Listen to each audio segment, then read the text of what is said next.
মাগরিবের নামাজের পরে কারো সঙ্গে কথা না বলে একটি দোয়া 7 বার পড়লে আল্লাহ পাক রব্বুল আলামিন আপনার দোয়া কবুল করবেন, ঋণ মুক্তির ব্যবস্থা করে দিবেন, অভাব আল্লাহ তাআলা দূর করে দিবেন।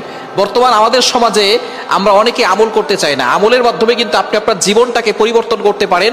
আমল দিয়ে যদি আপনি আপনার জীবনটাকে সাজান, দুনিয়াতেও শান্তি পাবেন, আখিরাতেও শান্তি পাবেন। নবীজি সাল্লাল্লাহু আলাইহি ওয়াসাল্লাম আমাদেরকে এমন কিছু দোয়া শিক্ষা দিয়েছেন যে দোয়ার মাধ্যমে কিন্তু আমরা সুখে শান্তিতে দুনিয়াতে বসবাস করতে পারি। নবীজি সাল্লাল্লাহু আলাইহি সাল্লামের কাছে অনেক সাহাবায়ে কেরাম বলতেন, ইয়া রাসূলুল্লাহ, আমার সম্পদ কম, দুনিয়া আমার কাছ থেকে দূরে সরে গেছে, ইয়া রাসূলুল্লাহ কিছু দোয়া বলে দেন। আমি ঋণে জর্জরিত হয়ে আছি, ইয়া রাসূলুল্লাহ কিছু দোয়া বলে দেন। নবীজি সাল্লাল্লাহু আলাইহি সাল্লাম তাদেরকে আমল বলে দিতেন, তারা আমল করে অনেকটা উপকৃত হতো, দুনিয়াতে তারা সম্পদের মালিক হয়ে যেত।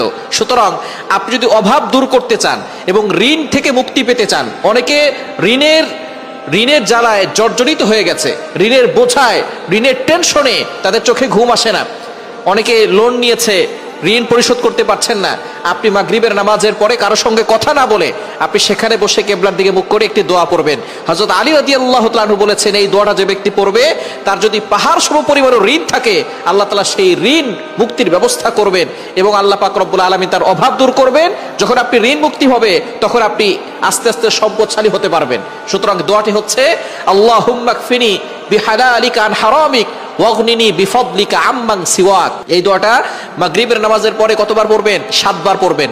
7 বার পরে আল্লাহর কাছে দোয়া করবেন, দেখবেন আল্লাহ তাআলা আপনার সকল দোয়াগুলো কবুল করবেন, আল্লাহ আপনার অভাব দূর করবেন, বিপদ আপদ থেকে আল্লাহ হেফাজত করবেন। মাগরিবের নামাজের পরে আমলটি করবেন, ফজরের নামাজের পরেও আমলটি করতে পারেন।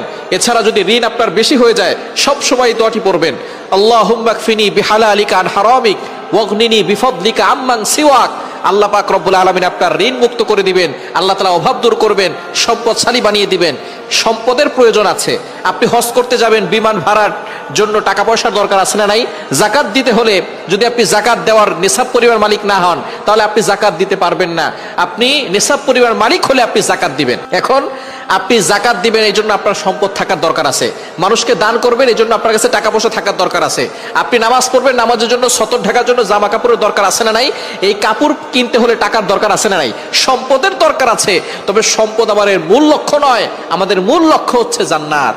আমরা মূল লক্ষ্য জান্নাতের টার্গেট করব, যে জান্নাতে যাব। তবে জান্নাতে যাওয়ার জন্য ইবাদত করতে হবে। ইবাদতের ক্ষেত্রে অনেক সময় টাকার প্রয়োজন থাকে। এজন্য আপনি টাকা পয়সা দিয়ে আপনি সতর ঢাকার জন্য কাপড় কিনতে পারবেন, আপনি হজ করার জন্য টাকা পয়সা লাগবে।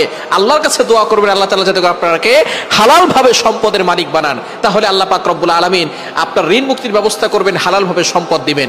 এজন্য আপনি মাগরিবের নামাজের পরে কিবলার দিকে মুখ করে কারোর সাথে কথা না বলে এই দোয়াটা 7 বার পড়বেন, আল্লাহুম্মা কফিনি